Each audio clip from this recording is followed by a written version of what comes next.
I walked into that hospital as a wife with one mission: to look the woman sleeping with my husband directly in the eye. But when I pushed open the door to her room, my bag slipped from my hand. Because nothing, absolutely nothing, prepared me for what I saw lying on that hospital bed.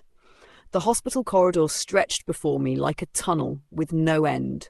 Each footstep echoed against the sterile floors, counting down to a moment I'd been dreading and craving in equal measure.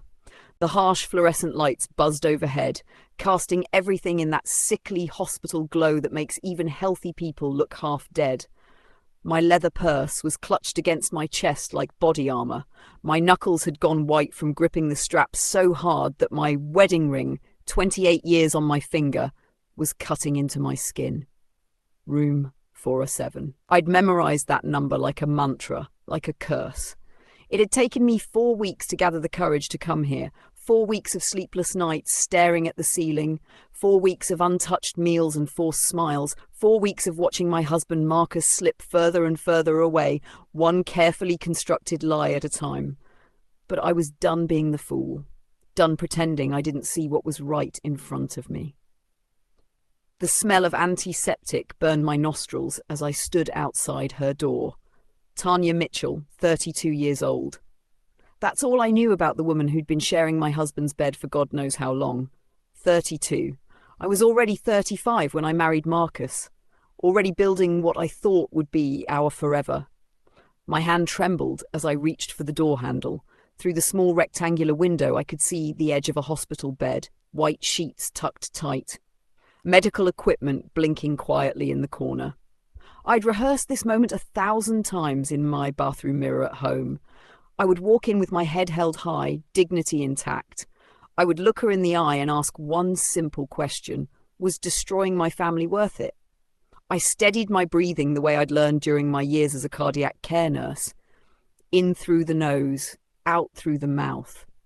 You've dealt with worse than this, Diana. You've held dying patients' hands. You've delivered news that destroyed families. You can handle looking at one homewrecker in a hospital bed. But nothing, absolutely nothing, could have prepared me for what I saw when I finally pushed open that door. Afternoon sunlight streamed through the window, casting golden light across the room like some twisted romantic movie scene. And there, sitting on the edge of the hospital bed, was Marcus. My Marcus. The man who'd kissed me goodbye that morning and told me he had a full day of meetings at the firm.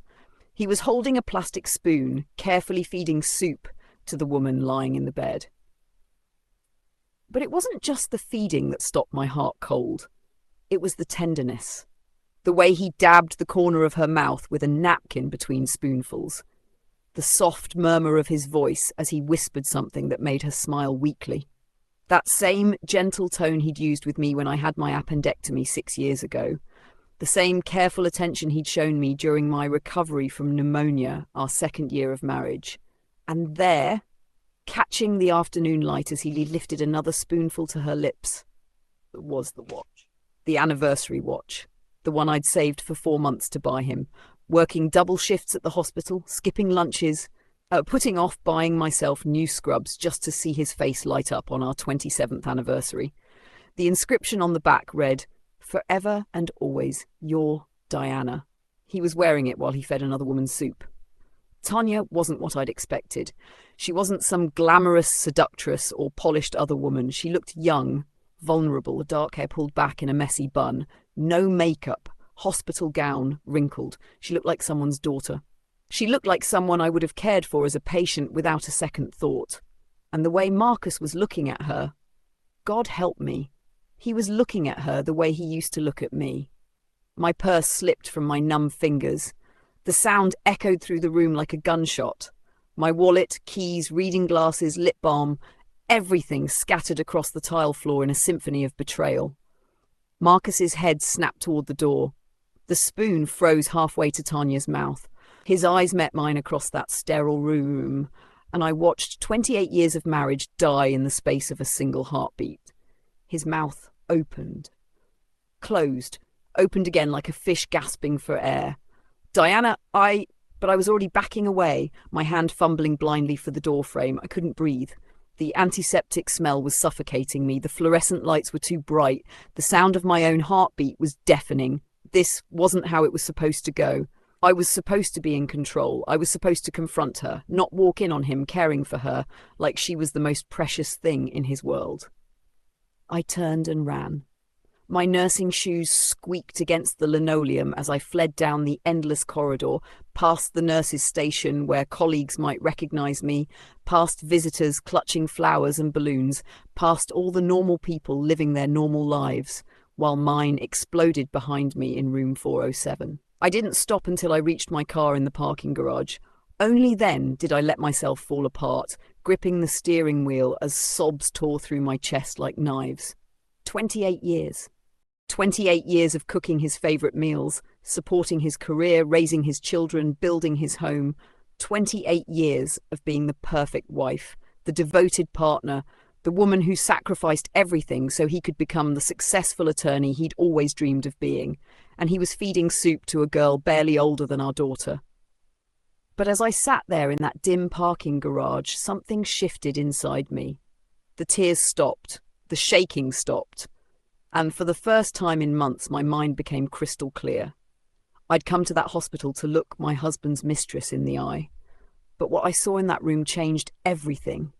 Because this wasn't just about an affair. This was about a man who could sit beside another woman's hospital bed and tend to her with the same hands that had promised to cherish only me.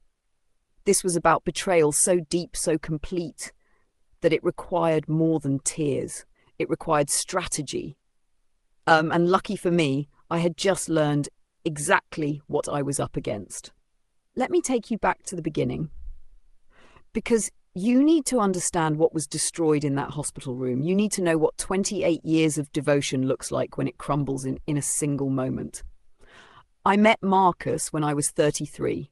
Already established in my nursing career and working the cardiac unit at Metropolitan General. He was 31, a junior associate at a mid-sized law firm with more ambition than his salary could support. We met at a hospital fundraiser. He was there representing his firm's pro bono work. I was there because I'd helped organise the event. When he spilled red wine on my white blouse and spent 15 minutes apologising while trying to help clean it up, I thought his flustered sincerity was charming. "I'm normally much more coordinated," he'd said, his ears turning red. "I promise I'm better in a courtroom than I am with beverages." I believed him. More than that, I fell for him. Our courtship was intense but brief. Within 6 months we were engaged. Within a year we were married in a small ceremony with close family and friends. Everyone said we were perfect for each other, the caring nurse and the justice-seeking lawyer. Two people dedicated to helping others. Those early years were challenging but hopeful. Marcus was working brutal hours trying to make partner, and I was pulling long shifts at the hospital. We lived in a cramped 2-bedroom apartment with thin walls and unreliable heating, but we were building something together. "One day we'll have a real house," he promised me as we ate take-out Chinese food on our second-hand couch. "A place with room for kids, an office for me, a garden for you, everything we never had growing up." I believed every word. By the time Marcus made partner 7 years into our marriage, we had our house, a beautiful craftsman with 4 bedrooms and the garden he'd promised. We had our children too. Ethan, born the year Marcus made partner, and Sophie, who came 3 years later when we thought our family was complete. I switched to day shift so I could be home with them in the evenings, helping with homework, cooking family dinners, creating the life we'd both dreamed of. Those were the golden years. Marcus would come home and tell me about his cases over dinner, while Ethan and Sophie chatted about school and friends. We took family vacations to national parks, took holiday photos in matching sweaters, hosted neighbourhood barbecues. I thought we'd made it. I thought we were living proof that love and hard work could build something lasting. But children grow up, dreams evolve, and apparently so do the people you build your life around.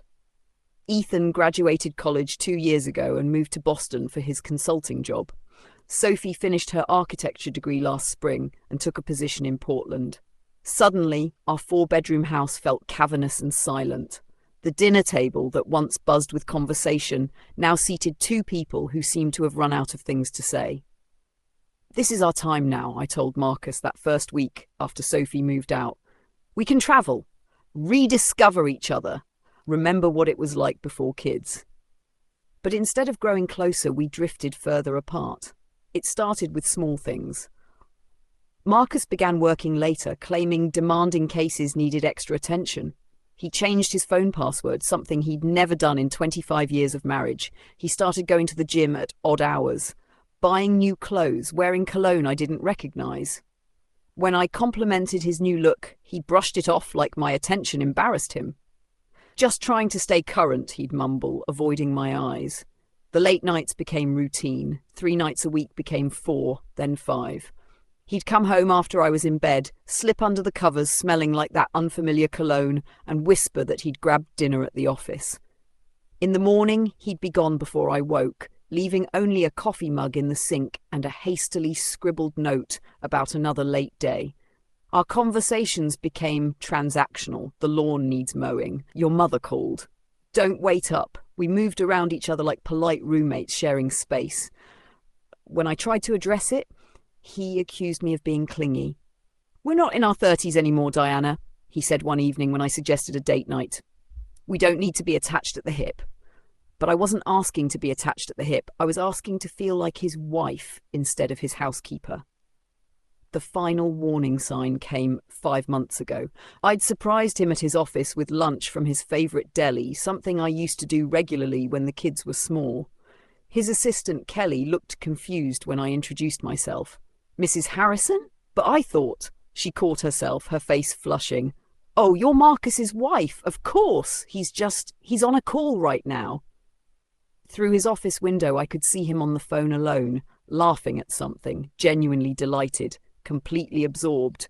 When he saw me standing there with the bag of food, his face fell like I'd caught him doing something wrong.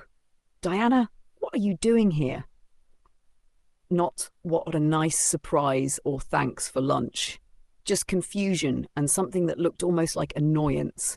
I should have demanded answers then, should have confronted the growing distance, the secret phone calls, the way he'd started treating our marriage like an obligation instead of a choice. But I was a nurse, trained to care for others before myself. I was a mother, programmed to keep peace and hold the family together. I was a wife who'd spent 28 years believing that love and loyalty were enough to weather any storm. So I handed him his lunch with a smile, kissed his cheek, and pretended not to notice how quickly he pulled away. That's what 28 years of devotion looks like when it's taken for granted. You become invisible in your own life, a background character in someone else's story. But that day in the hospital, watching my husband feed soup to another woman while wearing the watch I'd saved months to buy him, that was the day I remembered who I used to be before I became Marcus's everything. That was the day I decided to take myself back. Taking yourself back requires knowing exactly what you're taking yourself back from. And that meant I had to stop being willfully blind to what was happening in my own marriage. It started with his phone. For 28 years, Marcus and I had shared everything. Passwords, bank accounts, dreams, fears. We were partners in the truest sense. So when he suddenly became protective of his phone, holding it face down during dinner, taking it with him to the bathroom, my nursing instincts kicked in. Something was wrong and I needed to diagnose the problem. The opportunity came 2 weeks after that disastrous office visit. Marcus had rushed out for an emergency client meeting, leaving his phone charging on the kitchen counter. My heart pounded as I picked it up, my fingers trembling as I entered what I hoped was still his passcode, our wedding anniversary. It worked. I scrolled through his contacts with the methodical precision I'd learned from years of reading patient charts. Most names were familiar, colleagues, family members, mutual friends. But then I saw it, tucked between Taylor, Jim and Thompson, Robert, Tanya with a red heart emoji. My breath caught as I clicked on the contact. The phone number meant nothing to me. But seeing it there, seeing her name in his phone with that little red heart, made everything real in a way I wasn't prepared for. This wasn't paranoia or midlife insecurity. This was confirmation. I quickly memorized the number and placed the phone back exactly where I'd found it, my hands shaking so badly I nearly dropped it twice.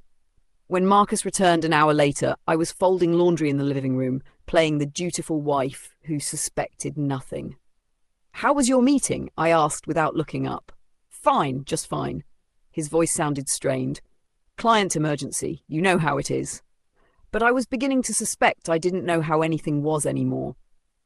The next day, while Marcus was at work, I did something I never thought I'd do in 28 years of marriage. I went through his things. Not snooping, I told myself. Investigating. There's a difference when your whole life is at stake. I started with his dresser, methodically checking pockets and drawers. In the back of his sock drawer, hidden beneath winter thermal socks he hadn't worn in years, I found them. Receipts. Dozens of them. All from jewellery stores I'd never been to, for items I'd never received. My hands trembled as I spread them across our bed. Tiffany earrings, $450, Pandora bracelet, $920, a necklace from K Jewelers, $650. The dates went back 9 months. The total amount made my stomach lurch. We were talking about thousands of dollars, money from our joint account, money I'd helped earn during extra shifts. But the receipt that nearly broke me was the smallest one. A simple gold chain from a boutique downtown, purchased just 3 weeks ago, written on the back in Marcus's handwriting, "For tea until you're better. Love always, M. Love always." I sat on our bed, the bed where we'd made love, raised babies, whispered dreams, and felt something die inside my chest. This wasn't just physical betrayal. This was emotional intimacy, financial deception, and something that looked suspiciously like love. That night I pretended to read while Marcus worked on his laptop in the study, but I was actually listening, training my nurse's ear to catch every word, every inflection, every pause. Around 10 p.m, his phone rang. I heard him answer in a voice I hadn't heard him use with me in years. Soft, concerned, infinitely tender. "Hey, beautiful, how are you feeling tonight?" I gripped my book so tightly the pages wrinkled. I know, I wish I could be there too, but visiting hours are almost over and you need rest." The doctor said what? No, that's normal after what you've been through. You're going to be fine, I promise. I'll be there first thing tomorrow morning. I heard him moving around, probably pacing like he did when he was worried about something important. "Tanya, listen to me. You're going to get through this. We're going to get through this. I'm not going anywhere. You hear me?" The call lasted 20 more minutes, filled with reassurances and promises. The kind of intimate conversation married couples have during health scares, except he wasn't having it with his wife. When he hung up, I heard him typing furiously. I crept to the hallway and listened as he made another call. "Dr. Patel?" "Marcus Harrison calling about Tanya Mitchell." "Yes, I'm her emergency contact. I wanted to check on her progress and see if there's anything else she needs." Emergency contact. The words hit me like a physical blow. In all our years of marriage, I had been Marcus's emergency contact. He had been mine. It was one of those small, intimate details that meant everything. The person who would be called if something terrible happened. The person trusted to make life or death decisions. And he'd given that role to someone else. The next morning, after Marcus left for work unusually early, I called in sick to the hospital for the first time in 4 years. Instead of caring for patients, I was about to become my own detective. I had a name, a phone number, and the knowledge that this Tanya person was in some kind of medical situation. It was time to find out exactly what I was dealing with. I drove to Marcus's firm downtown, parking across the street with a clear view of the entrance. At 11:15 a.m, I watched my husband walk out, get in his car, and drive in the opposite direction of any courthouse or client meeting. I followed him through midday traffic, my heart pounding so hard I could hear it over the radio. He led me straight to Metropolitan General Hospital. The irony wasn't lost on me. My own hospital, the place where I'd worked for over a decade, where colleagues knew me, where I'd built my reputation as a skilled, compassionate cardiac nurse. I watched from the parking structure as Marcus walked through the main entrance carrying flowers and what looked like a gift bag. He moved with purpose, familiarity. This wasn't his first visit. I waited 15 minutes, then followed him inside, staying far enough back to avoid detection. The elevator stopped on the 4th floor. Oncology and recovery. At the nurse's station, I used my professional credentials. "Hi, I'm Diana Harrison from Cardiac Care." I told the charge nurse, someone I didn't recognize. I'm looking for information on a patient named Tanya Mitchell. Her family asked me to check on her. Oh yes, room 407. Poor thing was in a terrible accident about 3 weeks ago. And the nurse's face softened with sympathy. Her fiancé has been here every single day, such a devoted man. Her fiancé. The floor tilted beneath my feet. Yes, I managed. Very devoted. Are you family too? She asked kindly. I looked down the hall toward room 407, where my husband was probably sitting beside another woman's bed, holding her hand, whispering sweet words. Something like that, I said. As I walked back to my car, everything clicked into place with terrible clarity. The late nights, the secretive phone calls, the expensive jewelry, the emergency contact status. Marcus wasn't just having an affair, he was living a double life, and worse, he was playing the role of devoted partner to a woman in the hospital while his actual wife sat at home, completely unaware she'd been replaced. But here's what Marcus didn't know about the woman he'd married 28 years ago. Nurses are trained observers. We notice details, track patterns, and most importantly, we don't give up when a patient's life is on the line. And my life was definitely on the line. That night I made a phone call I never thought I'd have to make. Diana? My God, when was the last time you called me? The voice on the other end belonged to my younger sister, Victoria. Where I'd gone into nursing to care for people, Victoria had become a private investigator to expose their lies. We'd grown apart over the years, partly because Marcus had never liked her skeptical attitude about marriage. Now I understood why she'd always seemed doubtful when I talked about my perfect husband. Vic, I need your help. Professional help. There was a pause. What's going on?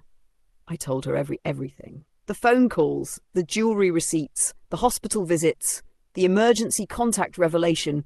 Victoria listened without interruption, and I could practically hear her investigator brain cataloguing every detail. 2 years, she said finally. This isn't some midlife crisis fling, Dee. This is a parallel life. How much do you know about this Tanya person? Almost nothing. Just her name, age, and that she's in the hospital. Give me 48 hours. I'll find out everything there is to know about Tanya Mitchell and exactly how deep this goes. Victoria worked fast. Too fast, really, for the kind of news she had to deliver. Diana, you need to sit down for this, she said when she called me back 2 days later.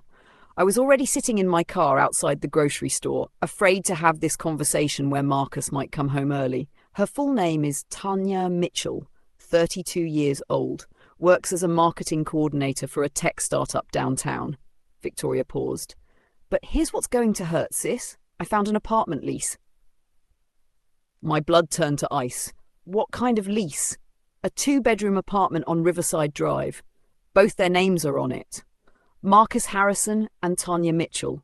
The lease started 26 months ago. Rent is $2,100 per month. The numbers hit me like successive punches. 26 months. $2,100 every month. That was over $54,000 of our money. Money I'd helped earn. Money I'd assumed was going toward retirement. There's more. Victoria continued gently. I talked to some neighbours. They know him as Tanya's boyfriend, then fiancé. He's there most weekends, sometimes during the week. They've seen him bringing groceries, helping with repairs, acting like a living partner. So he's been maintaining 2 households, 2 lives. My voice sounded hollow to my own ears. It gets worse, Diana. The car accident, I pulled the police report. She was leaving his apartment when it happened. And get this, the emergency room intake form lists her as engaged to Marcus Harrison. He filed that paperwork himself. I sat in that grocery store parking lot, watching normal people live their normal lives, and felt my entire reality crumble. This wasn't just betrayal, this was systematic replacement. While I'd been living as his wife, he'd been creating an entirely separate existence where I didn't exist at all. What are you thinking? Victoria asked softly. I'm thinking, I said slowly, that for 28 years I've been playing by rules that only I was following. What do you want to do about it? The question hung in the air between us. What did I want? To confront him directly? Demand explanations? Beg him to choose me over a woman he'd been building a secret life with for over 2 years? The old Diana would have cried and pleaded and tried to win back a man who'd already decided she wasn't worth staying faithful to. But sitting in that parking lot, holding evidence of the most devastating betrayal I could imagine, I realized something important. I didn't want him back. I wanted justice. I want to expose him, I said. I want everyone who thinks he's this devoted, loving man to see exactly who he really is. I want consequences. Real ones. Now you're talking like my sister, Victoria said, and I could hear the approval in her voice. But we're going to be smart about this. No emotional confrontations until we're ready. We're going to gather everything. Financial records, proof of the double life, documentation of his lies. And then we're going to take him apart piece by piece. What do you need from me? Access to your financial records, his computer if possible, and most importantly, I need you to act completely normal until we're ready to move. Can you do that? Can you smile and play the loving wife while we build our case? I thought about the man who would come home tonight, probably tired from spending the day at another woman's bedside. Who would expect me to heat up his dinner and ask about his day and pretend I didn't know he was living an elaborate lie. I can do that, I said. I've been playing the loving wife for 2 years while he built a life with someone else. I can keep playing it for a few more weeks. Good, because when we're done, Marcus Harrison is going to learn what happens when you underestimate a woman who's been taking care of people her whole life. Victoria and I spent 4 days planning what she called the performance of your lifetime. We needed Marcus to believe I was broken, defeated, and most importantly, out of the way. The goal was to create an opening for him to make the kind of mistakes that would give us everything we needed for court. Men like Marcus get comfortable in their lies, Victoria explained as we sat in her office, surrounded by surveillance equipment. He's been managing 2 lives for over 2 years, which means he thinks he's smarter than everyone around him. We're going to use that arrogance against him. The plan was elegant in its simplicity. I would stage a breakdown. Tell Marcus I needed space to think about our marriage and leave the house for what appeared to be an extended stay with Victoria. But instead of actually leaving town, I'd be watching, recording, documenting every move he made when he thought he was free. The key is selling the vulnerability, Victoria said, adjusting a tiny camera disguised as a decorative picture frame. You need to seem fragile, not suspicious, defeated, not angry. Can you do that? Looking at my reflection in her office mirror, I barely recognized myself. 4 weeks of investigating my husband's betrayal had carved new lines around my eyes and stolen the softness from my face. Selling vulnerability wouldn't require much acting. I've been practicing defeated for 28 years, I said. I think I can manage it. We placed cameras in 5 strategic locations throughout the house. The living room, kitchen, master bedroom, his study, and the guest room where Marcus had been sleeping more frequently. Victoria's equipment was sophisticated enough to capture both video and audio, and small enough to blend seamlessly into our home decor. Remember, Victoria said as she tested the final connection, once you leave that house, you cannot go back until we have what we need. No matter what you see, no matter how angry you get, you have to let him hang himself with his own choices. Friday evening, I waited until Marcus came home from his latest client meeting, which I now knew was actually another hospital visit. He looked tired, emotionally drained, like a man who'd been caring for someone he loved. The irony would have been funny if it wasn't destroying my life. Marcus, we need to talk, I said, sitting at our kitchen table with a cup of tea I hadn't touched. He froze in the doorway, still wearing his coat. About what? About us. About our marriage, about why I feel like I'm living with a stranger.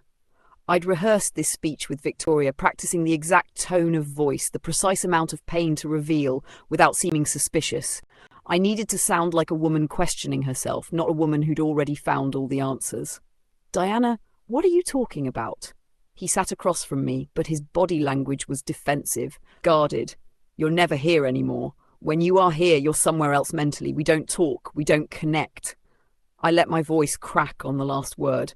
I feel like I'm losing you, and I don't understand why. That's ridiculous. I'm working hard to secure our future. I thought you'd appreciate that. Our future. I looked directly into his eyes, letting him see genuine pain there. Not because I was losing him, but because I'd already lost him without knowing it. What future, Marcus? When was the last time we talked about traveling together, or retirement plans, or anything beyond your work schedule? He shifted uncomfortably. We're going through an adjustment period. The kids are gone. We're getting older. Things change. That's exactly what I'm afraid of, I said, allowing tears to well up. I'm afraid we've changed so much that there's nothing left to save. For a moment, something flickered across his face. Guilt, maybe, or recognition of the pain he was causing, but it disappeared so quickly I might have imagined it. What do you want me to say, Diana? I want you to tell me if there's any point in fighting for this marriage. I want to know if you still love me or if I'm just convenient. The word hung between us like a challenge. Marcus looked down at his hands. I watched him make a choice. Not the choice to confess, not the choice to fight for what we'd built together, but the choice to take the easy way out. Maybe some time apart would be good for both of us, he said finally. Give us space to figure out what we really want. The ease with which he agreed to separate, the relief I could see in his shoulders, told me everything I needed to know. You're right, I whispered, wiping at my eyes. Maybe I should stay with Victoria for a while, just until we both get some clarity. How long are you thinking? I don't know. A week, 2 weeks, however long it takes to figure out if we still have a marriage worth saving. He nodded, already mentally planning what he'd do with an empty house. That sounds reasonable. I packed a bag the next morning while Marcus was at work, making sure to include enough clothes for an extended stay. Before I left, I walked through our house one final time, the house I'd helped him buy, the house where I'd raised our children, the house that contained 28 years of memories. And I placed one final camera, a tiny lens hidden in the smoke detector, above our bed. Then I drove to the apartment Victoria had rented 2 blocks away. Close enough for optimal surveillance, far enough to avoid accidental encounters.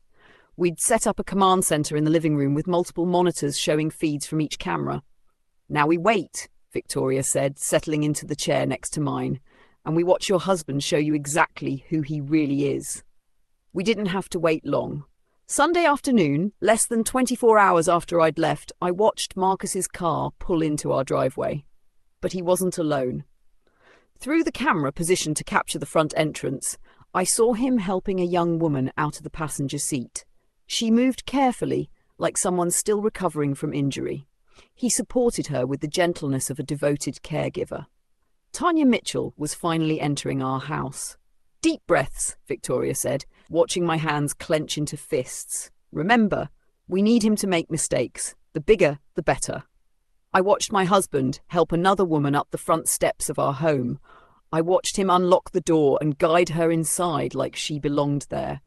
I watched him give her a tour of the house I decorated, showing her photos of our children, our family vacations, our life together. But the moment that broke something fundamental inside me was when the bedroom camera activated. I watched Marcus lead Tanya into our master bedroom, the room where we'd made love, where I'd cried over infertility struggles, where we'd whispered dreams and fears and promises. I watched him help her sit on my side of the bed. I watched him bring her water and medication. I watched him kiss her forehead and tell her she could rest as long as she needed. He's making her comfortable, I said, my voice hollow. He's making a mistake, Victoria corrected. A big one. Adultery is one thing in divorce court, but bringing his mistress into the marital home while his wife is supposedly just taking space to think? That's abandonment. That's intentional infliction of emotional distress. That's evidence of a man who's already mentally divorced from his marriage. On the monitor, I watched Marcus tuck blankets around Tanya with the same care he'd once shown me. I watched him stroke her hair and whisper something that made her smile. I watched my husband treat another woman like she was his wife, in the bed where he'd promised to forsake all others. How long do we let this go on? I asked. Victoria looked at the monitors, at the evidence accumulating in real time, at the man who was handing us everything we needed to destroy him in court. As long as it takes, she said. He's giving us a gift, Diana. He's documenting his own betrayal. All we have to do is let him keep talking. And talk he did. Over the next 4 days, those cameras captured conversations that would haunt me forever and give me everything I needed to take my life back. The first morning was almost bearable. I watched Marcus bring Tanya breakfast in bed, our bed, and help her with medication. It hurt, but it was caretaking behaviour I could understand as a nurse. But by the second day, what I was witnessing wasn't caregiving anymore. It was replacement. "Oh my God," Victoria breathed, pointing at the bedroom monitor. "Is she going through your jewellery box?"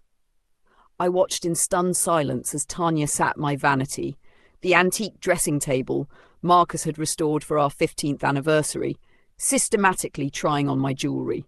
She held up my pearl earrings to the light, the ones Marcus had given me for our 20th anniversary.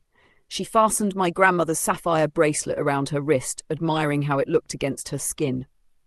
"These are gorgeous," she said to Marcus, who was watching from the bed with an indulgent smile.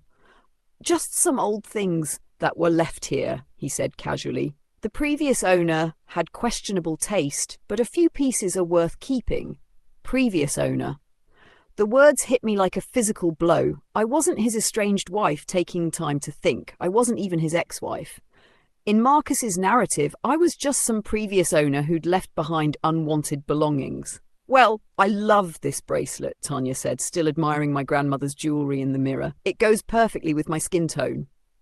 "Then it's yours," Marcus said. "Everything in that box is yours now." I gripped the arms of my chair so tightly my knuckles went white. Victoria placed a steadying hand on my shoulder, but her eyes never left the monitors. "We're recording everything," she reminded me quietly. "Let him keep talking." Over the next hour, I watched Tanya explore my house like she was shopping for furniture.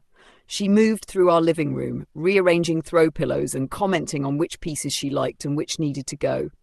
She stood in front of our family photo wall, 28 years of memories, from wedding pictures to baby photos to graduations, and pointed to specific frames. "Who are all these people?" she asked Marcus. He glanced at the photos with the detached interest of someone looking at a stranger's vacation pictures. "Just some old family stuff. We'll replace all of this with our own memories. Our own memories. This woman appears in a lot of them," Tanya said, pointing to a picture of me holding newborn Ethan. "She looks familiar somehow. Did I meet her?" "That's Diana," Marcus said, and the casual way he spoke my name, like I was an acquaintance he barely remembered, made my chest tighten with rage. "She's just someone I used to know. She lived here before, but that's all over now." Someone he used to know. I had supported this man through career struggles, raised his children, built his home, shared his bed for 28 years, and I was just someone he used to know. "She's pretty," Tanya said, studying my wedding photo. I was 35 then, radiant in my ivory dress, looking at Marcus like he was my entire future. "What happened to her?" "She let herself go," Marcus said with a shrug. "Some people just don't age well. They get comfortable, stop taking care of themselves, stop being interesting. You know how it is." I looked down at my hands that had worked countless double shifts to support our family, hands that had changed his children's diapers and held them through nightmares, hands that had cared for thousands of patients over 3 decades of nursing, hands that showed the evidence of a life spent caring for others. "Well, her loss is my gain," Tanya said brightly, and I watched her take down our wedding photo and set it face down on the side table. "This house has good bones, but it needs a complete makeover. Everything is so dated." "That's exactly what I was thinking," Marcus agreed. "Or we could sell this old place and start fresh somewhere more modern. Somewhere that's just ours." The casual way they discussed dismantling my life, selling the house I'd helped buy, erasing the family I'd helped create, was breathtaking in its cruelty. But I forced myself to keep watching as Tanya continued her inspection tour. In the kitchen, she opened cabinets and critiqued my dishes. "These plates are hideous. And who needs this many coffee mugs?" She started pulling items out and setting them on the counter. "We'll donate all of this and start over with something more stylish." Those coffee mugs represented years of family breakfasts, lazy Sunday mornings. Quiet conversations over late-night cups of tea. Each one had a story. Souvenirs from family vacations, gifts from the children, novelty mugs that had made us laugh. To Tanya, they were just clutter to be eliminated. But the moment that truly broke my heart came when she discovered my nursing uniform still hanging in the bedroom closet. "What are these awful things?" she asked, holding up one of my scrubs with obvious disgust. "Work clothes," Marcus said dismissively. Diana was a nurse, not exactly a glamorous profession. Not exactly glamorous. 30 years of saving lives, comforting families, working through exhaustion and heartbreak and the daily weight of human suffering. And it wasn't exactly glamorous. "Well, these need to go immediately," Tanya said, pulling my uniforms from their hangers. "The whole closet smells like hospital." I watched her bundle my scrubs into a trash bag, along with my comfortable nursing shoes and the cardigan I wore during long night shifts. As she worked, she continued talking to Marcus about their plans. "Once we get rid of all this old stuff, we can really make this place ours," she said. "New furniture, new decorations, maybe knock down some walls to open things up. It'll be like starting completely fresh." "Whatever you want, baby," Marcus said, watching her with obvious adoration. "This is your house now. Your house now." But the worst was yet to come. On the third day, I watched Tanya discover my nursing awards in the Home Office. Certificates of recognition for excellent patient care, commendations for going above and beyond during emergencies. A plaque honouring my 30 years of service to Metropolitan General. "Look at all these dusty old certificates," she said to Marcus. "Who keeps this kind of junk?" "Diana was always sentimental about meaningless things," he replied. "She never knew how to let go of the past." I watched Tanya gather my awards, recognition for decades of dedicated service, acknowledgement of lives I'd helped save, and dump them into a garbage bag. 30 years of professional achievement thrown away like expired coupons. "There," she said, stepping back to admire the now empty wall. "Much better. We can put our vacation photos here instead. Our vacation photos." From trips they'd apparently been taking while I thought my husband was working late.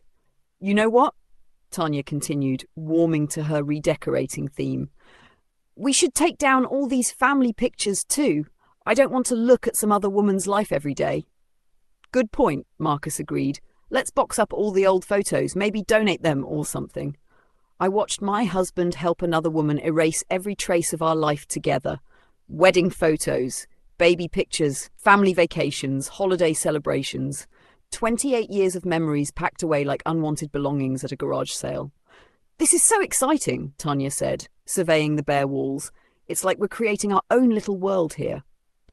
"Our own little world," Marcus repeated, pulling her into his arms. "Just you and me.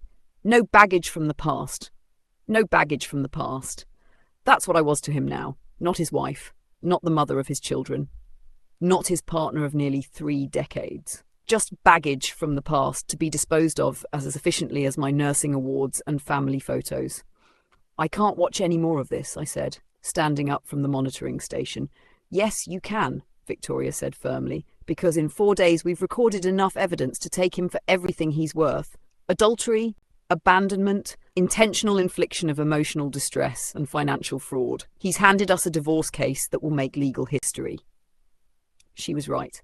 As painful as it was to watch, Marcus was destroying himself with every casual cruelty, every dismissive comment, every decision to treat our marriage like it had never mattered. "What happens next?" I asked. Victoria smiled, and it wasn't a particularly nice smile. "Next, we remind your husband that the woman he's been dismissing as someone he used to know is about to become someone he'll never forget." But before we could plan our confrontation, Victoria insisted we needed to understand everything about Tanya's hospitalization. "Something doesn't add up," she said, reviewing her notes. "Car accidents don't usually result in 3-week hospital stays unless there's more to the story, and the timeline is suspicious. Marcus became her emergency contact exactly 3 weeks before the accident happened. What are you thinking?" "I'm thinking we need the full medical records. And lucky for us, you have access to hospital databases that most people don't." She was right. Through 30 years as a registered nurse, I had professional relationships at every major hospital in the city. More importantly, I had legitimate access to medical records through the nursing network. A privilege I'd never abused in 3 decades of practice. Until now. The next morning, I called my former colleague Jennifer Torres, who worked as a charge nurse at Metropolitan General. We'd trained together, covered each other's shifts, shared countless stories about difficult patients and demanding doctors. If anyone would help me access the information I needed, it would be Jennifer. "Diana, what a surprise!" Jennifer's voice was warm and familiar. "I heard through the grapevine you were taking some time off. Everything okay?" "Family issues," I said, which wasn't exactly a lie. "Jen, I need a favor, a professional consultation on a case that might impact my family." "What kind of consultation?" I took a deep breath. "I need to review medical records for a patient named Tanya Mitchell. She was admitted about 4 weeks ago after what was reported as a car accident." There was a pause. "Diana, you know I can't just pull random patient files. What's your connection to this case?" "Her emergency contact is someone I know personally. I'm concerned about potential family dynamics that might affect her recovery and safety." It wasn't the full truth, but it wasn't a complete lie either. Jennifer had worked with me long enough to understand that sometimes nurses needed to protect patients from complicated family situations. "Give me 20 minutes, she said. "I'll pull the file and call you back." Those 20 minutes felt like hours. Victoria and I sat in our makeshift command center, watching Marcus and Tanya continue their domestic fantasy on the monitors, while I waited for information that might change everything. When Jennifer called back, her voice was different. Professional, careful, concerned. "Diana, I pulled the file and I think you need to see this in person. Can you come to the hospital? There are some things we should discuss privately." An hour later, I sat in Jennifer's office while she spread Tanya Mitchell's medical records across her desk. What I saw made my blood run cold. "The initial report listed this as a motor vehicle accident," Jennifer said, pointing to the emergency admission form. "Single car collision. Patient found unconscious at the scene." "But look at the intake notes from the ER physician." I read the doctor's careful handwriting. Patient regained consciousness during treatment. When questioned about the accident, patient became agitated and stated, "I just wanted it to stop hurting." Significant emotional distress noted. Psychiatric consultation recommended. "Keep reading," Jennifer said quietly. The psychiatric evaluation was damning. Dr. Rebecca Chen had interviewed Tanya during her second day in the hospital, and her notes painted a picture of profound emotional crisis. Patient reports 2-year relationship with married man who refuses to leave his wife. States she has been living in limbo, waiting for promises that never come true. Admits to feelings of hopelessness about the relationship and her future. When asked directly about the circumstances of the accident, patient broke down and admitted, "I couldn't take waiting anymore. I thought if something happened to me, he'd finally realize how much he loved me." My hands shook as I read the clinical assessment, suicide attempt by intentional vehicle collision. Patient drove into concrete barrier at approximately 40 miles per hour after argument with boyfriend about timeline for ending his marriage. "She tried to kill herself," I whispered. "And look at who's listed as her emergency contact on every single form," Jennifer said, pointing to signature after signature. "Marcus Harrison, fiancé. Marcus Harrison, primary contact. Marcus Harrison, person authorized to make medical decisions. He signed all of these forms," Jennifer continued. "Insurance authorizations, treatment approvals, psychiatric consultation consent. He's been acting as her next of kin for 4 weeks." But there was more. Dr. Chen's notes included details of conversations she'd had with Marcus during Tanya's treatment. Emergency contact states patient has been emotionally unstable for several months. Reports she has threatened self-harm before when he tried to take space in their relationship.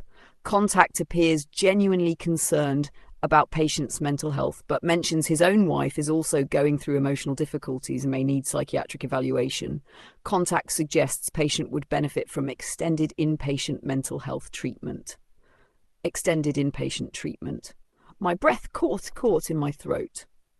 "Jennifer, what does extended inpatient treatment mean in this context?"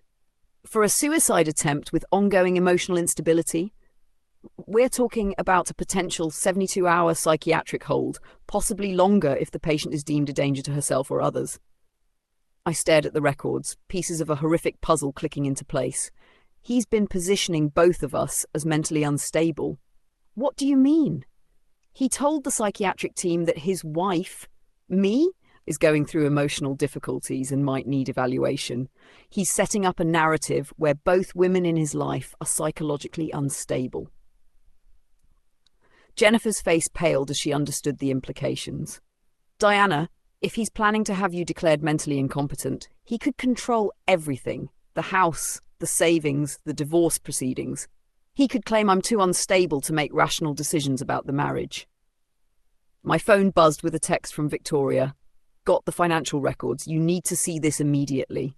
I thanked Jennifer and rushed back to our surveillance apartment, where Victoria had spreadsheets covering every surface. Look at this, she said, pointing to bank statements from our joint savings account. 3 major withdrawals in the past month, all for medical expenses not covered by insurance. The numbers made my stomach lurch. $18,000. Psychiatric consultation and extended care evaluation, $80,500. Private room upgrade and specialized nursing, $14,000. Experimental therapy consultation. He's been paying for private psychiatric treatment, Victoria said. But here's the interesting part. Look at what he discussed with the billing department. She handed me a transcript she'd somehow obtained of Marcus's conversation with the hospital's financial services. Mr. Harrison inquired about payment plans for extended psychiatric care for 2 patients. He specifically asked about procedures for when family members need to make financial decisions for relatives who are not mentally competent to handle their own affairs. 2 patients, I said. The full scope of his manipulation finally becoming clear. He's been planning to have both of us declared mentally incompetent. Tanya because of her suicide attempt, and me because of supposed emotional difficulties during our separation. And if you're both declared incompetent, Victoria said, guess who gets to make all the financial and legal decisions? The elegant cruelty of it took my breath away. Marcus hadn't just been having an affair. He'd been orchestrating a complete takeover of everyone's lives, positioning himself as the rational, responsible man surrounded by unstable women who needed his protection and control. But he made one critical mistake, Victoria said, gathering the medical records and financial documents. He documented everything. Every signature as Tanya's fiancé, every payment from your joint account, every conversation about mental competency. It's all evidence of fraud. What kind of fraud?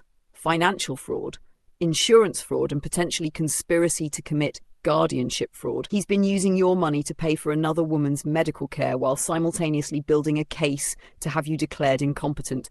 That's not just adultery, Diana. That's criminal. I looked at the monitors showing Marcus and Tanya in our house, planning their future together while he schemed to destroy both our lives for his convenience. So what do we do now? Victoria's smile was sharp and predatory.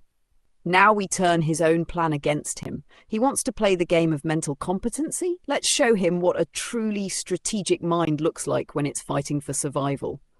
How do we do that? We give him exactly what he's been planning, a public confrontation where everyone can see who's really stable and who's been living in a fantasy world built on lies. She was right. Marcus had been so busy manipulating the narrative that he'd forgotten one crucial detail.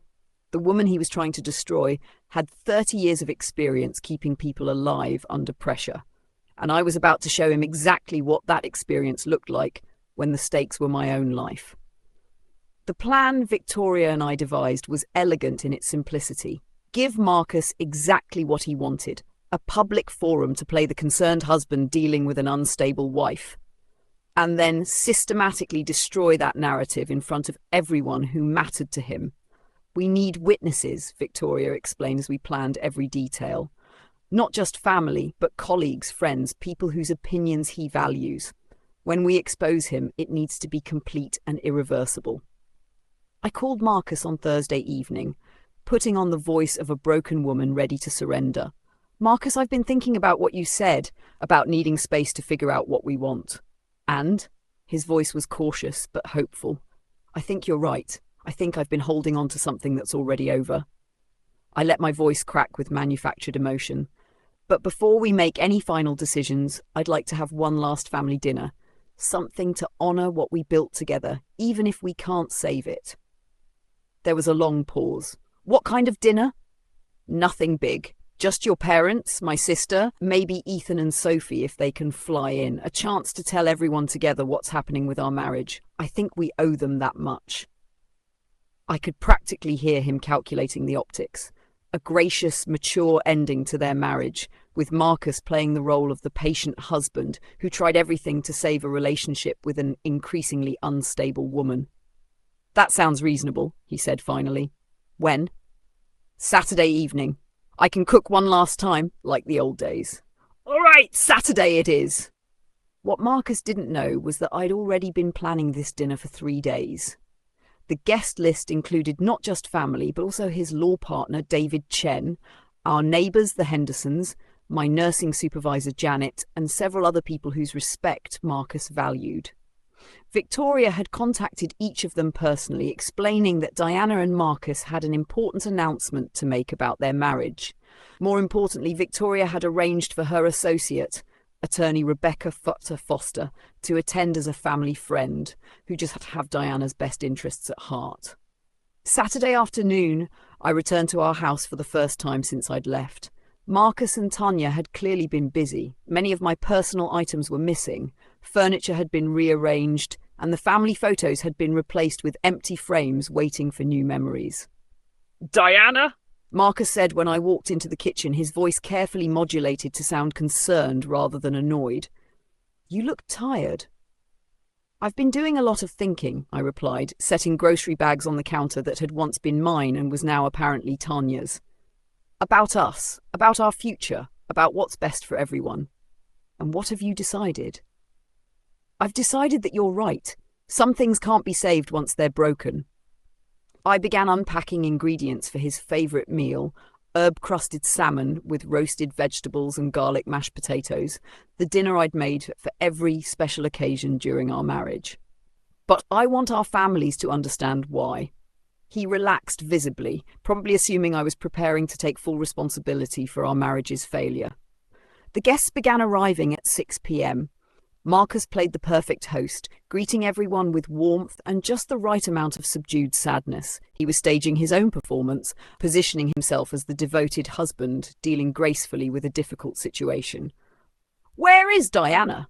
his mother asked, looking around the living room where family photos used to hang. "She's in the kitchen," Marcus said with a gentle smile. "She's been going through a difficult time lately, some emotional challenges that have been hard on both of us." Emotional challenges. The groundwork for his mental instability narrative laid out perfectly in front of witnesses. At 7 p.m, I called everyone to the dining room. The table was set with our wedding china. The dishes Tanya had dismissed as hideous, but which represented 28 years of celebrations and family dinners. Marcus sat at the head of the table, playing his role as gracious host, while I served the meal I'd perfected over 3 decades of marriage. "This looks wonderful, Diana," David Chen said, raising his wine glass. "Marcus told me how much he'll miss your cooking." "Has he?" I said quietly, taking my seat. "That's interesting, because I wasn't aware he'd discussed our personal business with colleagues." An uncomfortable silence fell over the table. Marcus's face flushed slightly, but he maintained his composure. "Diana, I think people are just concerned about us," he said in the patient tone one uses with someone who's being unreasonable. "Of course they are. That's why I asked everyone here tonight." I stood up, my hands steady despite the adrenaline coursing through my veins. "Because I have some things I need to share with all of you." "Diana, maybe we should," Marcus started. "Maybe we should what, Marcus? Maybe I should continue pretending that I don't know what's been happening? Maybe I should keep playing the confused, emotionally unstable wife while you rewrite our history?" The dining room fell dead silent. Marcus's eyes darted around the table, calculating how to regain control of the narrative. "Diana, you're not well. Everyone can see that you're struggling." "What everyone can see," I interrupted, "is a woman who's finally tired of being gaslit by a man who's been living a double life for over 2 years. Ethan's fork clattered to his plate. "Mom, what are you talking about?" Instead of answering, I walked to the living room and returned with a laptop and small speaker system. "I think it's better if I show you rather than tell you." Marcus's face went white. "Diana, what are you doing?" "I'm telling our family the truth." I connected the laptop to the speakers and pulled up the first audio file Victoria had prepared. Tanya's voice filled the dining room. "Who are all these people in the photos?" Marcus's voice followed. "Just some old family stuff. We'll replace all of this with our own memories. This woman appears in a lot of them. She looks familiar." "That's Diana. She's just someone I used to know. She lived here before, but that's all over now." The silence in the room was deafening. I watched Marcus's mother's face crumple as she heard her son dismiss his wife of 28 years as someone he used to know. "Diana, where did you get this?" Marcus demanded, his composure finally cracking. "From the surveillance cameras Victoria and I installed in our house before I left." I gestured toward the door, where Victoria and Rebecca Foster had just entered. "The same cameras that recorded you bringing another woman into our marital bed. You were spying on me?" "I was documenting criminal behavior," Victoria said, stepping forward with a thick folder. "Financial fraud, insurance fraud, and conspiracy to commit guardianship fraud." She spread bank statements across the table, next to the dinner plates and wine glasses. "Marcus has been using joint marital funds to pay for his girlfriend's medical expenses, while simultaneously building a case to have Diana declared mentally incompetent." David Chen leaned forward, his lawyer instincts engaged. "What kind of medical expenses?" "Psychiatric treatment following a suicide attempt," Rebecca Foster said, pulling out hospital records. "Mr. Harrison has been acting as emergency contact and medical decision-maker for Ms. Tanya Mitchell while she receives treatment for intentionally crashing her car." The gasps around the table were audible. Marcus's father pushed back from the table, staring at his son like he'd never seen him before. "A suicide attempt? Marcus, you've been managing medical care for someone who's not a family member?" Janet, my nursing supervisor, asked. "It's not what it looks like," Marcus started. "It's exactly what it looks like," Victoria interrupted, playing another audio file. This time it was Marcus's voice. She let herself go. Some people just don't age well. They get comfortable, stop taking care of themselves, stop being interesting. My mother-in-law made a choking sound. "But that's not the worst part," I said, my voice steady and clear. "The worst part is that he's been telling medical professionals that I'm also mentally unstable and might need psychiatric evaluation. He's been positioning both of us as incompetent so he could control our finances and legal decisions." Rebecca Foster placed a legal document in front of Marcus. "These are divorce papers already filed. Diana is citing adultery, financial fraud, and intentional infliction of emotional distress. She's also filing criminal charges for fraud and identity theft." "You can't prove any of this," Marcus said, but his voice lacked conviction. "Actually, we can," Victoria said, holding up a flash drive. 4 weeks of video and audio surveillance showing you bringing your girlfriend into the marital home, helping her dispose of Diana's personal belongings, and planning to sell this house without your wife's knowledge or consent." Ethan stood up abruptly, his chair scraping against the floor. "Dad, is this true? Have you been cheating on Mom?" "Son, it's complicated." "It's not complicated," Sophie said, tears streaming down her face. "It's betrayal." The room erupted in voices. Family members demanding explanations, David Chen asking legal questions, neighbours expressing shock and disgust. In the middle of it all, Marcus sat frozen, watching his carefully constructed narrative collapse around him. "There's one more thing," I said, and the room fell quiet again. "The divorce settlement includes full custody of this house, half of all assets including his law practice, and spousal support based on 28 years of marriage. The criminal charges include restitution for all marital funds used for his girlfriend's medical care." Rebecca Foster handed him another set of papers. "You're also being served with a restraining order prohibiting contact with Diana except through legal counsel." As Marcus read the documents, his face cycling through shock, anger, and finally resignation, I felt something I hadn't experienced in years: complete control over my own life. "The dinner was delicious, by the way," I said, gathering my purse and walking toward the door. "It's the last meal I'll ever cook for you." And with that, I walked out of the house where I'd spent 28 years being taken for granted, leaving behind a man who'd finally learned the difference between a devoted wife and someone you used to know. 6 months later, I sat in my new condo, a bright, airy space overlooking the river, furnished with items I'd chosen for myself, reading the final court documents that officially ended my marriage and began my new life. The legal consequences for Marcus were swift and devastating. The State Bar Association moved quickly once Rebecca Foster presented evidence of his fraudulent behavior, using client trust account procedures to manipulate medical and financial documents, lying about his marital status on legal forms, attempting to defraud insurance companies. These weren't just personal ethical lapses. They were violations that struck at the heart of legal practice. Marcus Harrison has been permanently disbarred, Victoria told me over coffee at my favourite new cafe.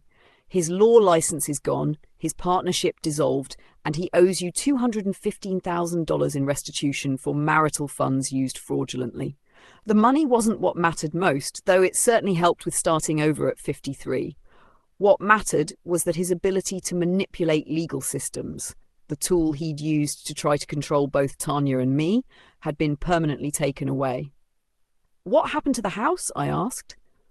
"Sold as per the divorce decree. Your half of the proceeds, plus the alimony settlement, means you never have to work again if you don't want to." But I did want to work. Through 3 decades of nursing, caring for patients wasn't just my profession. It was who I was. The difference now was that I was returning to it as Diana Harrison, not as Marcus's wife, who happened to be a nurse.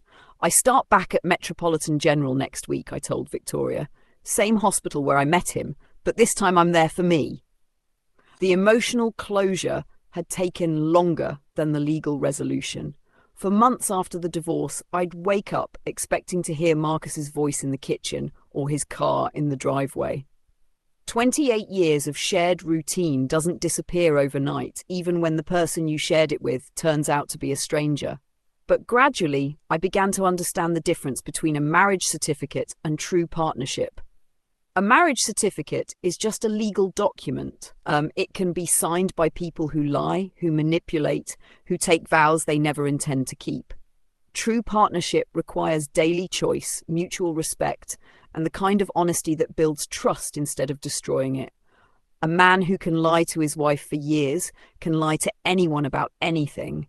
I wrote in my journal one evening, thinking about the colleagues who trusted Marcus, the clients who believed in his integrity, the family members who'd looked up to him. Betrayal is never contained to just one relationship. It spreads like infection, touching everyone who believed in the person behind the lies. The hardest part wasn't grieving the marriage. It was forgiving myself for staying blind to obvious signs for so long. I was a trained medical professional, skilled at recognizing symptoms and diagnosing problems. How had I missed the symptoms of deception in my own home? "Because you loved him," my new therapist explained during one of our sessions. "And love makes us want to believe the best in people, even when evidence suggests otherwise. That's not a weakness, Diana. That's what makes you good at caring for others." Learning to trust my instincts again took time and practice. But slowly, I began to recognize the difference between intuition and paranoia, between healthy skepticism and learned helplessness.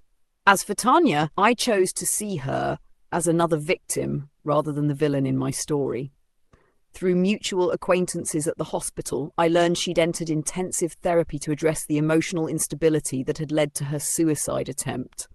Without Marcus's influence and empty promises, she was finally getting the help she needed to build a life based on reality rather than fantasy. "She sends her apologies through her therapist," Victoria told me one afternoon. "Apparently, she had no idea you didn't know about the relationship. Marcus told her you were already separated and that the divorce was just a formality." Even in his affair, Marcus had been lying to everyone involved. "I hope she finds peace," I said, and I meant it. "She's young enough to build something real with someone who's actually available." My new beginning started small but significant. I moved into a condo I could afford on my nursing salary alone.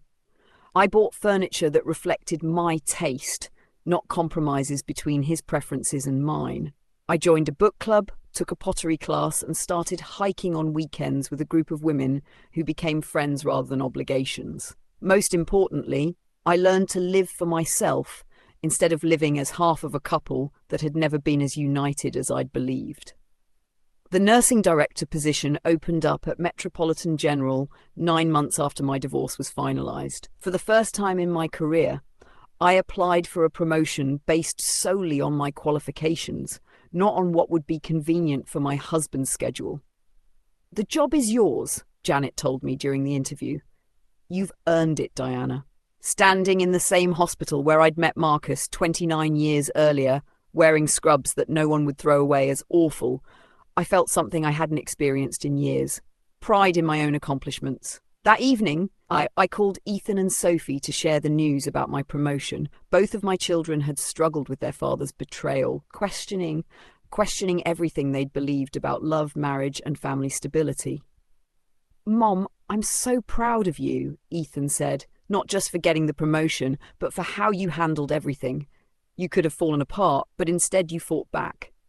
"I almost did fall apart," I admitted, but then I remembered that I've been taking care of people my whole life. It was time to take care of myself with the same determination. "Do you ever regret staying with Dad for so long?" Sophie asked. It was a question I'd asked myself countless times. "I regret staying blind to who he really was," I said finally. "But I don't regret the life we built together, because that life gave me you too, and everything I learned about love and sacrifice and resilience, all of that made me strong enough to survive losing him."